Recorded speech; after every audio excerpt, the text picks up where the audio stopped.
¿cuál es tu opinión acerca de la terapia asistida con sustancias psicoactivas? Ok, sí sé de algunas personas, por ejemplo, algunos profesionales que utilizan este tipo de sustancias y con algunas personas en particular, con algunas características en las que han tenido un resultado favorable, pero no pasa con todas, ¿no? Incluso algunas personas, por ejemplo, en la misma consulta me dicen, Mariela, ¿tú utilizas alguna medicina natural o, por ejemplo, aceite de cannabis? En realidad no lo utilizo porque al menos de lo que yo tengo como formación, como este respaldo científico, no se ha visto que tenga un beneficio como tal, ¿no? Salvo para algunas cosas que al menos particularmente no lo utilizo. Entonces, yo lo que sugiero es, si alguien desea este tipo de medicina alternativa, pues vaya con alguien que tenga esta formación. Al menos por mi parte, no. O sea, y es desde tu opinión como no profesional, ¿qué opinas acerca de eso? He visto algunas personas, incluso amigas muy cercanas, que han tenido, por ejemplo, problemas de dolores. Tengo una amiga en particular que tenía un dolor de cadera difícil, bien desagradable, y me dijo, mira, con el aceite de cannabis me funcionó, me fue bien. Entonces dije, mira, qué bueno por ti, pero claro, eso es algo que yo no utilizo, no sé al respecto y por lo tanto tampoco lo promuevo. Claro. ¿No?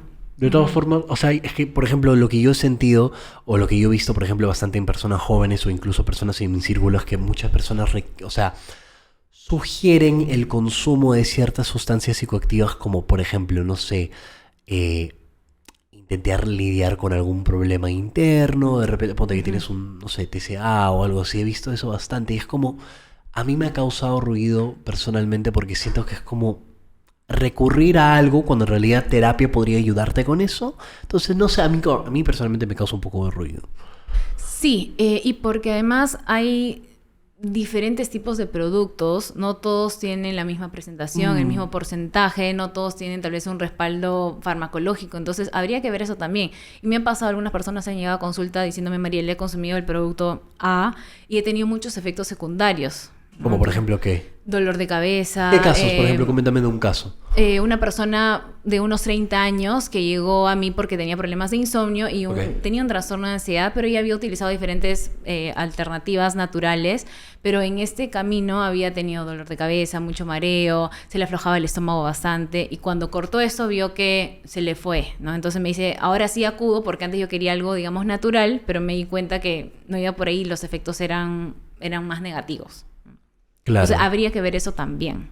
O sea, yo también al menos lo que vi es que para personas, por ejemplo, que ya tienen ciertos trastornos es súper negativo incluso. De repente personas con ya, no recuerdo cuál era exactamente lo que podía tener, pero vi, por ejemplo, que podía causar brotes psicóticos, ¿no? Entonces eso es algo que me impactó. Dije, oh, wow. ¿No? Y siento que eso es algo que no se habla mucho por ese lado.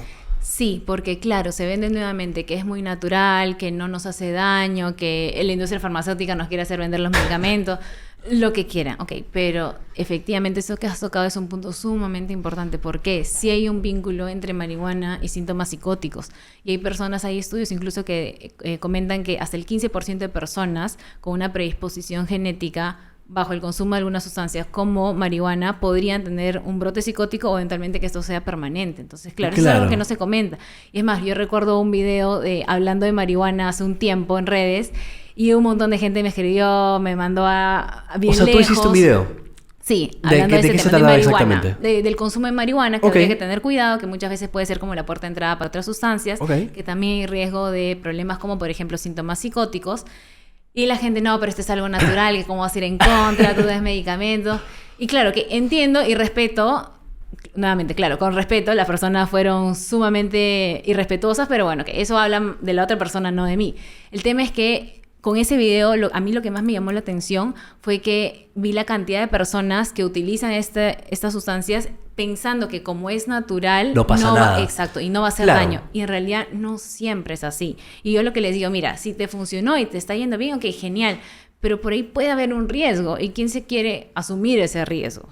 Claro, eso es lo que yo noté. La mayoría de personas como ponte bueno, mira, yo no tengo ningún conflicto con que deseas consumir, la verdad, a mí no tengo ningún conflicto, pero siento que muchas veces personas no se percatan de todo, ¿no? O sea, los pros y los contras, solo ven los pros, pero sí hay bastantes contras y siento que dentro de ese grupito de personas que sí lo consumen, siempre ignoran los contras, que son súper importantes, ¿no? Así Sí. como lo que acabas de comentar. Sí, y luego, claro, estas mismas personas me dicen, Mariela, pero tú estás defendiendo, por ejemplo, ¿no? Medicamentos que también tienen efectos secundarios.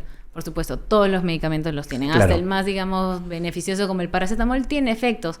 Lo que hay que ver es, yo decido finalmente usar algo que tiene algo de evidencia y que me podría ayudar a largo plazo versus esto que muchas veces no sabemos cuáles pueden ser los efectos secundarios, ¿no? Y algunas personas sí, nuevamente se pueden enganchar a este tipo de sustancias. Y en base a tu conocimiento profesional, ¿cuáles suelen ser como los mayores como efectos negativos que podrían producir la marihuana? Hay esta sensación, este síndrome como de aletargamiento. Algunas personas bajo el consumo de marihuana, que sea en el corto plazo, sino también en el mediano y largo, están como aplanadas, no sienten las emociones. Hay esta sensación de no poder conectar con lo que estás sintiendo, y eso a veces repercute, por ejemplo, a nivel súper significativo en su rendimiento en la chamba, en los estudios también, ¿no? Y nuevamente es una puerta de entrada. Antes era, por ejemplo, alcohol o tabaco. Ahora marihuana suele ser una puerta de entrada para el consumo de otras ¿Y sustancias. qué demuestra eso? Que las personas que se enganchan a marihuana tienen mayores probabilidades también de engancharse a otro tipo de sustancias. Pero eso no podría deberse a que es una persona ya propensa a adicción.